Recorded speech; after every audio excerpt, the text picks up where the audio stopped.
Hi guys, and welcome to part 8 of the PowerShell GPT walkthrough. In this video, we're going to explore the remote voice relay feature. To access remote voice relay, you click this icon.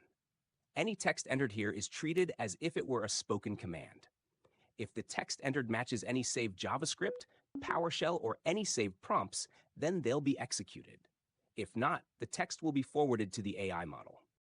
If this box is checked, text will be submitted and processed by the app automatically. The delay between your last input and the automatic submission of the text can be configured here. This feature allows you to issue voice commands to your agent when using remote desktop apps like TeamViewer and RustDesk. You can enter text into the remote voice relay by using your mobile device's dictation feature, activated by tapping the mic icon on the device's keyboard. This effectively creates a remote voice-to-command pipeline, allowing you to still issue voice commands to your PowerShell GPT agent remotely. That concludes part 8 of the PowerShell GPT walkthrough, and I'll see you in part 9.